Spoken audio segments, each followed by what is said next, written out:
The alarm clock screamed at 5:30 a.m., but I was already awake, staring at the ceiling with a mixture of excitement and terror.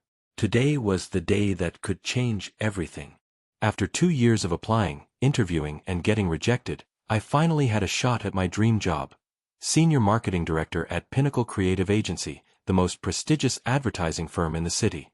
My name is Emma Richardson, and at 26, I'd been stuck in dead-end assistant positions while watching less qualified people climb the corporate ladder around me. But today was different. Today, I had a real chance. I slipped out of bed quietly, trying not to wake my boyfriend Derek, who was sprawled across 3/4 of our queen-size mattress. We'd been together for 3 years, living in his cramped apartment for the last 18 months. Derek worked part-time at a gaming store and spent most of his days playing video games or hanging out with his friends. He'd been supportive of my career ambitions in the way that someone supports a hobby they don't really understand or care about. In the bathroom, I carefully applied my makeup, choosing a professional but confident look. My interview wasn't until 2 p.m., but I wanted everything perfect. The navy blue blazer and pencil skirt I'd bought specifically for this interview hung on the closet door like a suit of armor waiting for battle. "You're up early," Derek mumbled from the bed as I emerged from the bathroom. "Big day today, remember? The Pinnacle interview." I kept my voice light, but something in his tone made me uneasy. Right. The fancy job thing." He rolled over, not bothering to hide his disinterest. I told him about this interview dozens of times over the past 2 weeks. How I'd networked for months to get a referral. How the position would triple my salary and finally give me the career I'd been working toward since college. How this could be our chance to move to a better place, maybe even start planning a future together. But Derek had never seemed particularly excited about any of it. By 11 a.m., I was fully dressed and reviewing my portfolio one final time. My presentation was flawless. I'd practiced it so many times I could recite it in my sleep. I had backup copies of everything, questions prepared for them, and I'd even researched each person on the interview panel. "I should head out soon," I announced, checking my reflection one last time. "The interview is at 2, but I want to grab lunch nearby and review my notes." Derek, who'd been unusually quiet all morning, suddenly stood up from the couch. "Actually, Em, can you help me with something real quick? There's a box stuck in the bedroom closet that I can't reach." I glanced at the clock. I had plenty of time, and despite his recent indifference, Derek was still my boyfriend. "Sure, but make it quick. I don't want to wrinkle my outfit." The bedroom closet was a walk-in space that we'd converted into storage. Boxes of Derek's old gaming equipment, college textbooks, and random junk were stacked floor to ceiling. I stepped inside, looking around. "What box are you talking about? I don't see anything stuck." That's when I heard it, the soft click of the door closing behind me. "Derek." I turned around and tried the handle. It didn't budge. "Derek, the door is stuck." Silence. "Derek." I pounded on the door. "The door won't open." His voice came through the wood, muffled but clear. "I know." My blood went cold. "What do you mean, you know? Open the door." "I can't do that, Em." "What are you talking about?" "Derek, this isn't funny. I have my interview in 2 hours." "Yeah, about that." His voice was closer now, like he was leaning against the door. "I've been thinking, and I don't think this job is a good idea for us." I felt like the air had been sucked out of the small space. "What are you saying? You've been so obsessed with this career stuff lately. Always working late, always stressed about applications and interviews. You barely pay attention to me anymore. And if you get this fancy job, you'll probably think you're too good for me." My hands were shaking as I rattled the door handle again. "Derek, let me out. We can talk about this after my interview." "No, Em. I think you need some time to think about what's really important. Your career, or us." The reality of the situation hit me like a physical blow. My boyfriend, the man I'd been living with, the man I'd supported financially when he was between jobs, the man I'd believed loved me, had deliberately sabotaged the most important day of my career. "You can't be serious," I whispered. "Derek, please. This job means everything to me." "And what about what I mean to you?" His voice had turned petulant, like a child denied a toy. "You've been so selfish lately, Emma. Always thinking about yourself."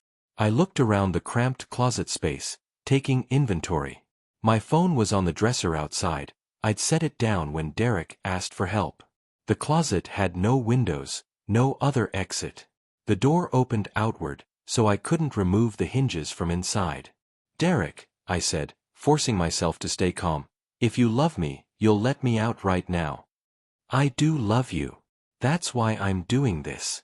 You'll thank me later when you realize that job would have ruined us." I tried reasoning with him for another 20 minutes. I begged, I pleaded, I promised we could talk about his concerns. But Derek had made up his mind. In his twisted logic, keeping me from this interview was an act of love. As the minutes ticked by, my panic grew. It was already 12:30. Even if he let me out right now, I'd be cutting it close to make it to the interview on time. That's when I heard familiar voices in the living room. My heart leaped with hope. Derek's friends were here. Surely they'd help me. "Help!" I screamed, pounding on the door. "Someone help me. I'm locked in the closet." The voices stopped.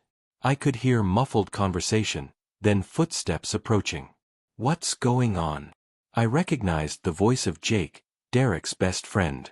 "Emma's having a little breakdown about some job interview," Derek explained casually. "She's been so stressed lately, I thought she needed some time to calm down." "That's not true," I screamed. "He locked me in here. Please, I have an interview in an hour." More muffled conversation. Then Jake's voice, closer to the door. "Emma, Derek says you locked yourself in there because you were having anxiety about the interview." I couldn't believe what I was hearing. "That's a lie. Jake, please, you know me. Would I lock myself in a closet? He trapped me in here." But even as I spoke, I could hear them walking away, their conversation fading. By 1:15, I was in full panic mode. Even if I left right now, I'd never make it across town in time. My dream job, the opportunity I'd worked so hard for, was slipping away minute by minute. That's when I heard the most devastating sound of all, my parents' voices. Mom and Dad had a key to Derek's apartment. They'd given it to them months ago, for emergencies. I'd texted them earlier about my interview, and they'd promised to call tonight to hear how it went. "Mom, Dad," I screamed, pounding on the door until my fists were raw. "I'm in the closet. Derek locked me in." I could hear Derek's voice, smooth and convincing, explaining the situation to my parents. My heart sank as I listened to his lies. "She's been under so much pressure with this job thing," he was saying. "I found her in there this morning, crying and saying she couldn't handle the interview. She asked me to make sure she didn't leave because she was afraid she'd embarrass herself." "No," I screamed. "Mom, Dad, please. He's lying." Then I heard my mother's voice, and my world collapsed completely.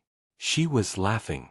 "Oh, Emma," my mother's voice came through the door, dripping with condescension. "Still being dramatic, I see."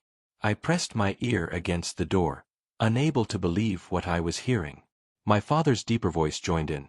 "Linda, remember when she was 16 and locked herself in her room for 3 days because she didn't want to go to that piano recital?" They were both laughing now, sharing the story like it was a fond memory instead of the nightmare it had actually been. What they called locking herself in her room had actually been me hiding from my father's rage when I told them I wanted to quit piano lessons to focus on writing for the school newspaper. "Mom, please." I was sobbing now, my carefully applied makeup surely ruined. "I'm telling the truth. Check the time on your phone. My interview is in 45 minutes. "Sweetheart," my mother called back, her voice taking on that sickeningly sweet tone she used when she thought she was being patient with me. Derek explained everything.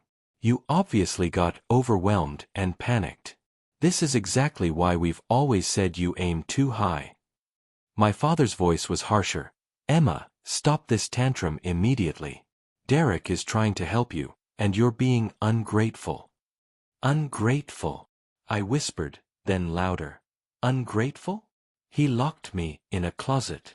Now you're just making things up, my mother sighed. Derek, honey, has she been taking her anxiety medication?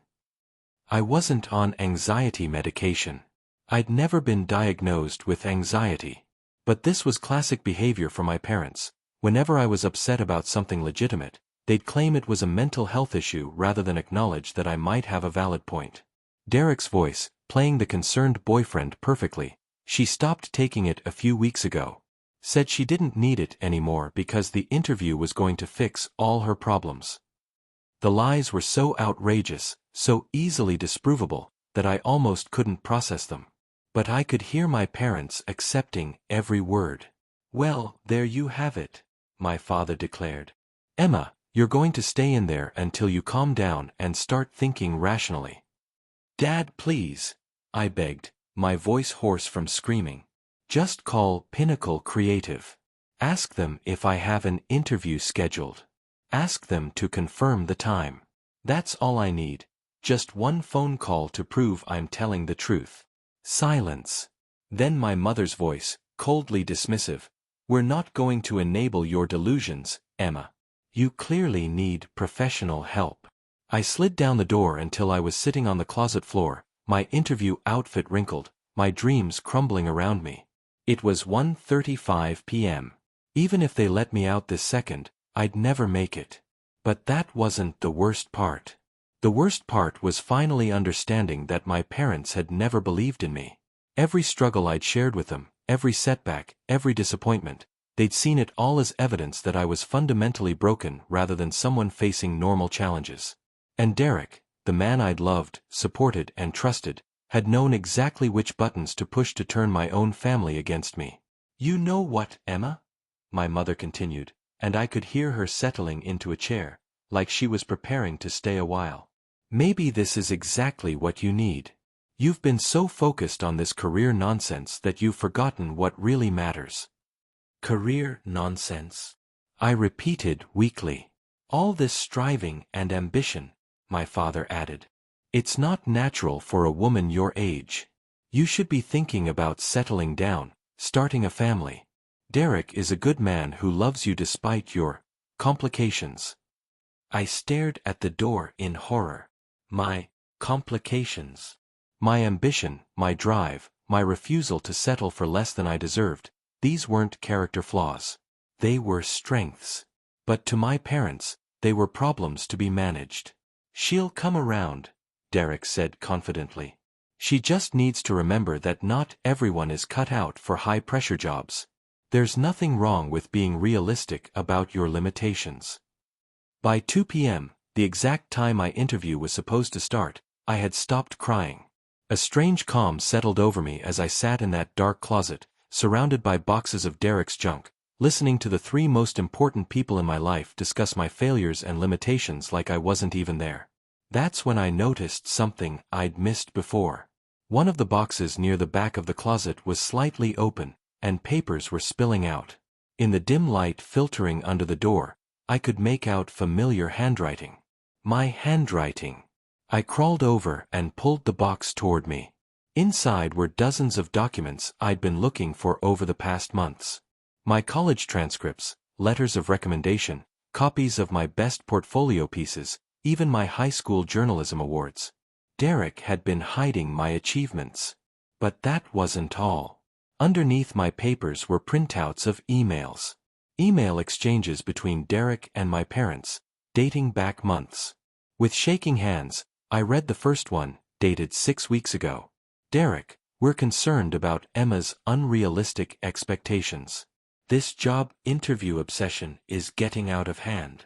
As her parents, we think you need to help her understand that she needs to be more practical about her future. Derek's response, I agree completely. She's been impossible to live with. I'm working on making her see reason. My mother's reply, good. We've always known she has a tendency toward fantasy. Remember the journalism phase in high school? And that ridiculous creative writing major in college? She needs someone stable like you to keep her grounded. There were dozens of emails. Plans to redirect my energy toward more realistic goals. Discussions about how my ambition was unhealthy and selfish. Strategies for making me more grateful for what I have. They'd been planning this for months. My boyfriend and my parents had been working together to sabotage my career and undermine my confidence. The final email, sent just 3 days ago, made me physically sick. The interview is Tuesday. I think this might be our best opportunity to make her see that she's not cut out for this level of responsibility. If she fails spectacularly, she might finally give up this career fantasy. Derek's response: "Leave it to me. I have a plan." I sat in that closet for another hour, reading every email, understanding finally that the people I'd trusted most had been systematically destroying my self-confidence for months. Every time I'd doubted myself, every moment I'd wondered if I was being too ambitious or unrealistic, had been carefully orchestrated. At 3:15 p.m., I heard my phone ringing in the bedroom. Derek answered it cheerfully. "Hello." "Oh, hi, this is Derek, Emma's boyfriend." "No, I'm sorry, she's not available right now. She's dealing with some personal issues." "What?" "No, she won't be able to make it to any rescheduled interview either. She's decided that this position isn't the right fit for her." "Yes, I can give her that message." He hung up. Through the door, I heard him tell my parents. That was the company. They seemed pretty annoyed that she was a no-show. Probably won't be calling back. That's when something inside me snapped. I stood up, smoothed down my wrinkled interview outfit, and knocked calmly on the door. "Derek," I said, my voice steady for the first time all day, "I need to tell you something." "Finally ready to be reasonable," he replied smugly. I found the emails. The silence that followed was deafening. "What emails?" he said, but I could hear the panic creeping into his voice. "All of them. The ones between you and my parents. Your little conspiracy to sabotage my career and make me think I'm crazy." I heard rapid footsteps, then frantic whispering. My mother's voice, sharp and worried. "What is she talking about?" "I'm talking about months of planning to destroy my confidence and my opportunities. I'm talking about gaslighting and manipulation and outright sabotage." More whispering. Then my father's voice, attempting to regain control. "Emma, you're obviously having some kind of breakdown." "No," I interrupted firmly. "I'm having a breakthrough. I finally understand who you people really are." I pulled out my phone. Wait, my phone wasn't in the closet. But Derek's old phone was, the one he'd thrown in a box months ago when he upgraded. The one he'd forgotten to wipe. I powered it on, praying the battery wasn't completely dead. It flickered to life with 12% charge remaining. The email account was still logged in. "Derek," I called out sweetly, "did you forget you left your old phone in here?" The frantic whispering outside became full-blown panic. I quickly forwarded every email in the chain to my own account, to my best friend Maya, and to my brother David, the only family member who'd ever actually supported my ambitions. Then I called 911. 911, what's your emergency? "Hi, I'm being held against my will. My boyfriend locked me in a closet and won't let me out." Through the door, I could hear Derek frantically explaining to my parents that it wasn't what it looked like, that they needed to get their stories straight. But it was too late. I had evidence now. I had proof of their conspiracy, and I had witnesses on the way. "Officers are en route," the dispatcher informed me. "Stay on the line." I smiled for the first time all day. "Oh, I'm not going anywhere." The last thing I heard before the police arrived was my mother's voice, no longer condescending but genuinely afraid. "Derek, what have you done?" What he'd done was give me the greatest gift of my life. He'd shown me exactly who my real enemies were. And now, I was finally free to fight back.